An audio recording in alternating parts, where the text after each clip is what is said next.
Kagigising ko lang at kadarating rin ng aking asawa galing sa panggabi na pasok. Hindi na ako bumangon kasi nga tinatamad ako, especially na bagong gising. Alam madis ng aking asawa kung saan ako pupuntahan kapag hindi ako naghihintay doon sa kanya sa pintuan. At ito na nga, dinala niya ako ng aking caramel in bed. Of course, kasama itong pizza. Kahapon pa to, pero ininit niya lang.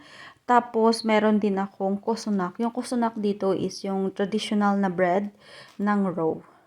Dahil nga hindi ko naubo, so ibibigay ko to sa aking asawa kasi mamaya kakainin niya to kapag siya ay nagutom. Umupo muna ako dito sa aming living area kasi at tapos ko lang maglakad-lakad and mag-yoga. Napagod yung katawang lupa ko. Then after that, pumunta ako doon sa room namin. Tumabi muna ako sa aking asawa kasi feeling ko matutulog ako. I think mga 3:30 or 4:30 in the afternoon na ito. So, kinuha ko na yung aking dinipros na ribs at itong carnuts na pagkain ng aking asawa. Yung carnuts kasi is para siyang sausage. Marami kasing klaseng sausage dito sa roe. Pero isa ito sa paborito ng aking asawa and super dali lang kasi ipa-fried mo lang siya. Yung sa akin naman is itong ribs. Hahatiin ko lang siya kasi super laki. Yung iba dito is ibibake ko. Tapos yung iba naman is gagawin kong barbecue. Meron kaming gamit dito kung paano gumawa ng carnuts, tsaka yung mitch na parang longganisa style sa atin. Kaso nga lang is tinatamad ako. Tapos kapag ako yung gumawa is iba yung lasa. At ito na pala yung sausage ng aking asawa. O diba sabi ko sa inyo super dali lang. Tapos tatanggalin ko lang yan after mga 10 minutes. At ito naman yung aking ribs. Nalalagyan ko lang yan ng butter, soy sauce, tsaka yung sineparate ko na tubig ng fruit cocktail na manamis-namis, at konting sugar, tsaka yung mahabang sili.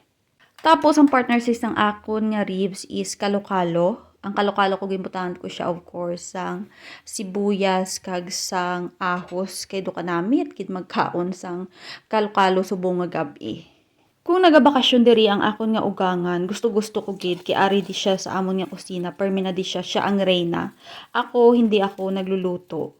Maski na priority ko siya kay parte sa iya kanami mag-bake kag parte man sa iya kanami magluto sa mga pagkaon sang roe. Basta mga katigulangan or mga matatanda yung mga nagluluto is super sarap talaga. Ewan ko ba kung ano yung nilalagay nila pero hindi ko talaga makuha-kuha.